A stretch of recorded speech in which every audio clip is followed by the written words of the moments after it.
What's up, everybody? Aaron Nagler here with Cheesehead TV, coming to you live on Wednesday afternoon here in Midtown Manhattan from the lovely podcast studio for Cheesehead TV at LiveX. And a bit of news this morning / into the afternoon with Adam Schefter of ESPN reporting that Jared Veldheer plans to play on 2020 for at least one more year. Clearly stepped in admirably when Brian Bulaga went down in the playoffs and even in Week 17. Matt LaFleur put it best, I thought, when he said he wasn't scared to call anything with Veldheer in there. I think that's a window into how comfortable the Packers would feel, or at least should feel, if they are allowing Brian Bulaga to walk, which the tea leaves would suggest that is the case. I know we've heard a couple of reports now, the latest coming out this morning, that the Packers have not spoken to or approached Bulaga's representation whatsoever since the end of the season. I believe the plan, this is just guesswork on my part, but my guesswork is the plan is to allow Bulaga to hit free agency and bring back Jared Veldheer, who, as I said before, does plan on playing in 2020, and utilize him as a bridge to whoever they end up drafting in April and or anybody else they may sign in free agency long term. I don't think Veldheer is your long-term answer. Obviously, he's an older player. He has his own injury history and issue to deal with, much like Brian Bulaga. But most likely, he can be had for much cheaper than Brian Bulaga will. The salary demands for Bulaga, he hits the open market, he can make a boatload of money, probably much more than the Packers are going to be comfortable paying. And I think Veldheer has shown that he's capable, and he would be a perfect kind of stopgap while they groom whoever to take over in 2021. Hello to everybody in the comment section. Tony, what's up? Klondike, how are you? Good day, Io. Bud, hello. Aaron Harper says the Bears still suck. I believe that is the case. I will have to check with my sources, but I believe you are correct. Chad, Bulaga good is gone. It's trending that way. As I just said, they have not had any discussions. They have not approached. They went the entirety of the combine week not speaking to Bulaga's representatives. That would indicate that they are content to let Bulaga hit free agency and see what happens from there. Veldheer is a step backward, says Gary. Well, I don't think anybody's disputing that. Bulaga is one of the best right tackles in the game, but he's also going to cost a pretty penny. And you can get through 16 games with Veldheer and move on to your youth movement, so to speak, the following year. You can't pay everybody. We all know this. Bulaga is going to command a significant salary, and you have to re-sign guys like Kenny Clark, David Bakhtiari, who are younger, less injured. Yes, it's a step backward talent-wise. Not the step back that Spriggs was or Light was. But yeah, of course, you were always going to take a step back from Brian Bulaga. That's the way of the NFL. You got to take that step back, and then hopefully you find the next Brian Bulaga. That's roster management. Travis, that's a left field question. What's my favorite sports movie of all time? Whew, that's a really good question. I don't know. There are so many. Hoosiers is so cliched, but it's so good. I love The Natural. I love, for football movies, Remember the Titans and Everybody's All American are up there. Love Wildcats. I don't know. There's so many. There's too many to list just one. Jitsu, thanks for the super chat. Is Gutekunst missing out on drafting shorter, superior talent at wide receiver? I know it's not this simple, but it seems to work for the Pats. I don't know if the Patriots are the ones you want to use in this regard. Yes, they have, found some talent there, namely a former quarterback who became Brady's go-to and is still with him. But, for the most part, I think the Packers have done a much better job finding wide receivers in the draft than the Patriots have. Don't ever forget the great Chad Jackson controversy when the Patriots drafted Chad Jackson and the Packers settled for Greg Jennings. We all know how that worked out. No, I don't think Gutekunst is missing out on anything. He's got his reasons for doing what he does. He's drafted 3 wide receivers in a row that were taller, bigger, etc. But that was much later. That was in day 3 of the draft. I'd like to wait and see what he does drafting, a quote unquote premier pick, say round 1 or even round 2. Ryan Smith, thanks for the super chat. Why is Graham still on the roster? I suspect he won't be much longer. We've got about 2 weeks to go until free agency. No, a little less, actually. Gutekunst was asked about that at the Combine, and he said he wanted to get through that week and get a lay of the land, i.e., and that's what he didn't say. What he probably means by that is talk to representatives, talk to agents, probably one of them being Graham's agent. I suspect the Packers will most likely approach him about a pay cut. I don't know how amiable towards that he will be, but we'll see. He's got about a couple, 10 days to make that decision before it affects the Packers salary cap. I think he'll deadline spur action, and there's really nothing imminent that he needs to get done. I don't think any extensions are going to be done after the Crosby one while the CBA is still up in the air. So, there's really no reason to move on yet. I think he will, though, prior to the beginning of the new league year. Wilkerson facing DWI. That is a shame. Matthew, yes, I agree. Absolute shame for a guy who really struggled with drinking and off-field stuff here in the New York area. He had that clean slate when he went to Green Bay. Injury after week 3, that's obviously just the worst timing. Never really got a chance to kind of show what he could do in pet and scheme, so to speak. Then faced a suspension, and now has this arrest overnight. Just a bad downward spiral for Wilkerson. Matt, is there a need for another pass rusher, or are we set with the Smiths and Gary? I think they'll bring at least one more person in, whether that's through free agency or the draft. I'm not sure. But I think going just 3 would be awfully light. You got to have at least 4, if not 5 at edge. So I don't think it'll be a premier edition. I don't think they're going to use vast draft capital and or free agency dollars to do it. But I do think they'll find someone to take that 4th spot. Handy. Kenneth Murray, let's go. That's what I'm talking about. You guys know that's my draft crush, but I think his combine is probably going to take him out of possibility there at 30. Dustin, CBA issue could lock out 2021, not 2020, correct? Yes, Dustin. There is no imminent threat of football being shut down, NFL football being shut down for the 2020 season. Whether or not they come to an agreement on the CBA, there will be a season in 2020. The only question is, will it be the first year of a new extended CBA, or will it be what is termed the final league year, which is legalese and all sorts of parameters get put in place for how contracts are worked and how certain things operate within the league in what is known as, quote, the final league year. That's language that's in the past CBA.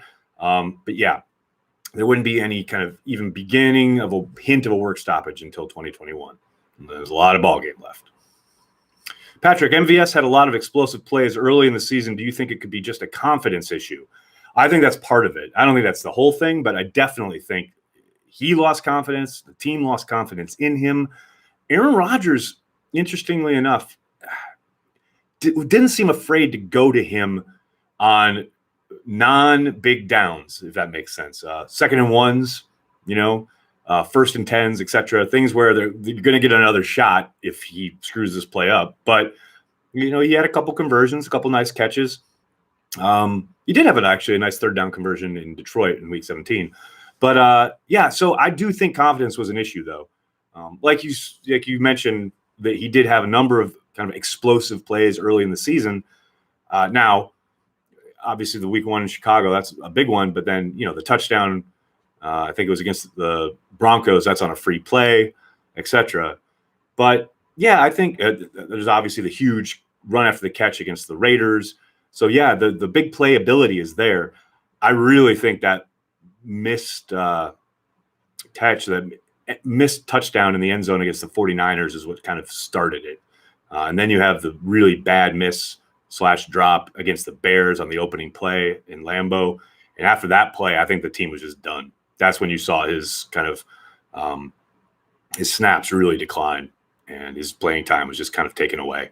So I really hope an off-season reset, etc., some more competition at the position, lights a fire under his butt, and we see a kind of a year 3 resurgence from MVS. I don't think he's ever going to be a blue chip player by any means, but I do think he can be incredibly productive and or explosive, like we saw earlier on in the year. Boy says Denzel Mims is my draft crush. Go Pack go. Mims is really coming on. A lot of mock drafts have him going to the Packers at 30. I know Zach Cruz over there at the Packers Wire is all in on Mims. Explosive kid. I really like him. He would definitely add something to the Packers wide receiver core, no doubt about it. Do you think Kumara is going to feel more competition at wide receiver? Sly, yeah, he's going to feel more competition in the sense that he may not even make the roster. I don't know if he even makes it through the offseason. Depending on what happens in the draft and or free agency, there's a possibility that they just move on. I like the kid. You guys know that. I'm a big fan. But if the talent level increases, there's only so many snaps to go around, especially if you have young guys on the roster that you want to develop. Kumaro could be on the outside looking in at that point. Does Pack trade up with New England or Miami to nab Murray? I think either one of those is a possibility. New England especially. Although, hell, New England might just take him.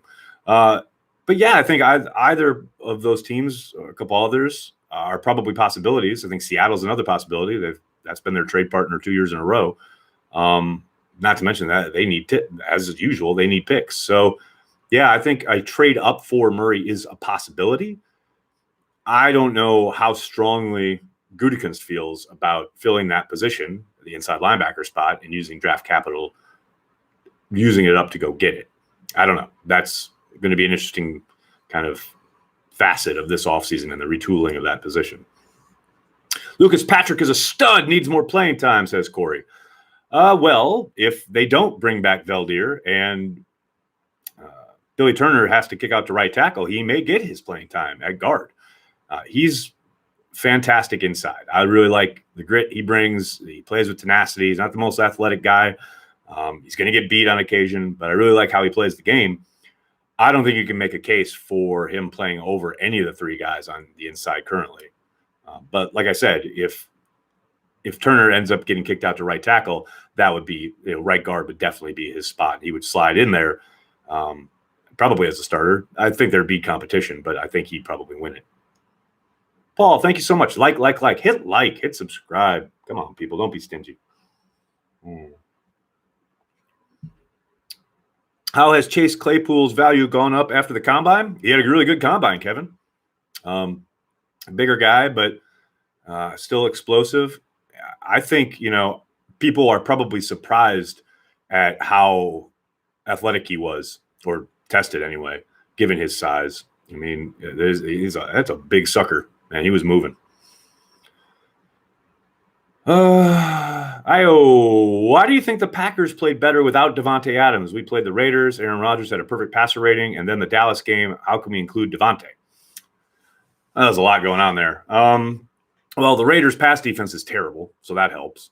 The Cowboys, they definitely had a great plan, utilizing the backs and tight ends.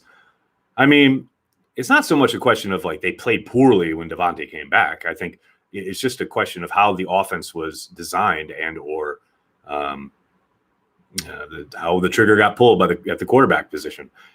Look, I think you go through the week, you have a game plan, you want to feature your best players. Davante is one of them. We all saw this year the offense is so much better when it runs through Aaron Jones. There's no question about that. However, Aaron Rodgers and Davante Adams are 2 of the biggest stars on this team, and they are going to get theirs regardless. I think if you gave Matt LaFleur some truth serum, he would say that he would prefer to do a lot more of the kind of things that we saw in that stretch when Davante missed. And I think they did some of that when Davante came back, but there's no question. You just look at the numbers. You look at the targets for Aaron Jones after Davante gets back in the passing game. They dwindle throughout the year. I do think they have to do a much better job of kind of marrying those 2 things, because I do think you look at the Seattle playoff game, and that's a playoff game. And I don't care, what the state of Seattle's secondary or defense was. I mean, that's a playoff game. It's win or go home, and they absolutely rode Davante Adams to the NFC Championship game. He's got all the talent in the world, and there's nothing wrong with utilizing it. But to your question, I don't think they played better. I think there was just a difference in game plan and focal point. And like I said, there has to be a better kind of unity / marriage between the two. And that's something that Matt LaFleur, he's going to have to put his finger on over this offseason, how to better utilize the talent on hand, because it's clear that coming into the season, they really wanted to, that Davante was going to be the focal point, but they would mix in their running backs. Then Aaron Jones took off. Then Davante got hurt. And then they really found what they had in Aaron Jones. And I think they had a real issue trying to kind of make that work game planning wise after Davante got back. So we'll see what the offseason holds in that regard. Tony, does Lazard make the cut? I think so. Unlike Kumara, I think he's kind of not entrenched, but he's as close as you can be to being entrenched as the number 2. Even if they bring someone in, even if they draft somebody, I think his work ethic and his production there and his trust with Aaron Rodgers, 12, is unafraid and absolutely loves throwing to the guy, will ensure that whatever happens in camp, he's going to get his. Aaron's going to make sure that he gets fed. I don't think he's on the outside looking in. I do think he'll start as the number 2, and then as the year goes on, there's a good chance that someone else will ascend. I'm not going to say his spot is safe, but he will get every opportunity to compete. No doubt about that. Wasn't load management just a big part of Jones' reduction in touches? Josh, I don't think when it comes to the passing game, I think they definitely monitored how much he was utilized. There's no question they wanted to keep him fresh, and that's one of the reasons he played 16 games. But it was very much game planning and or targets in the passing game that just completely fell off after that Kansas City game. When Davante came back in the Chargers game, he just disappeared. It's one thing to say, okay, we're going to ease off. It's another thing to have him go from 8 to 9 targets a game to 1 or 0. That was a little bit more than that.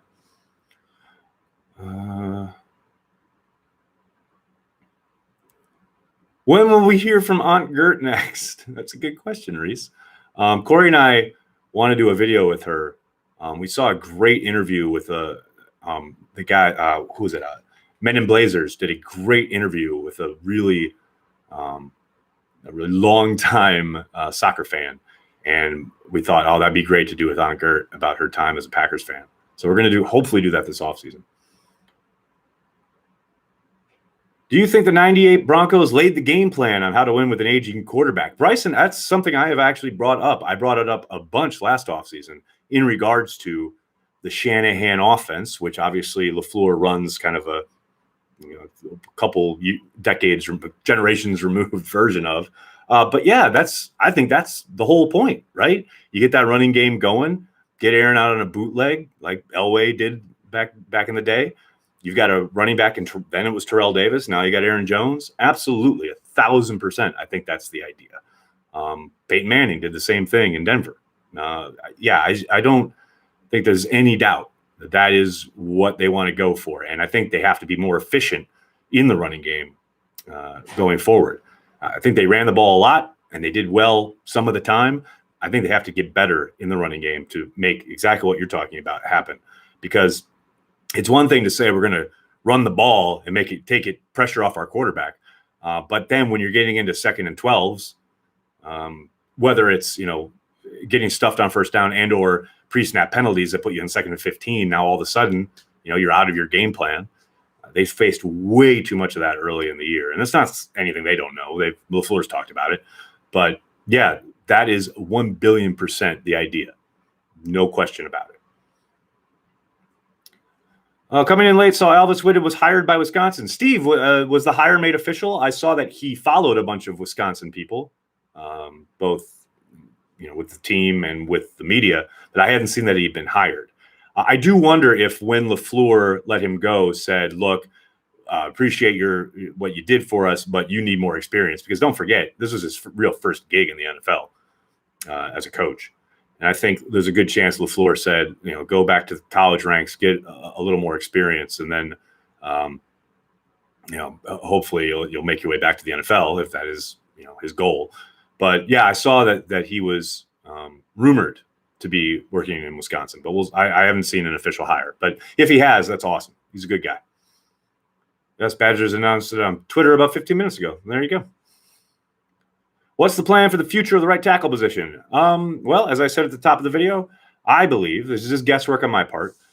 You saw the Adam Schefter report earlier today saying that Jared Veldheer wants to continue playing in 2020.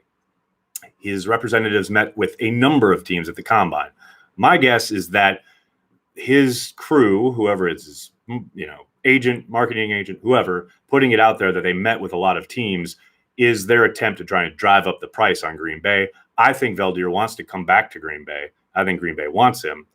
I think a deal will get done. They'll use him as their bridge for 2020 to whoever they end up drafting this year, because I do think they'll take a tackle in a very tackle-rich draft class. All right, everybody, I'm going to have to jump. I can't thank you guys enough for all the questions. 136 of you hanging out on a Wednesday afternoon. Who would have thunk it? Hey, hit like, hit subscribe. It's Cheesehead TV. We're devoted Green Bay Packers fans worldwide. Have a good night, everybody.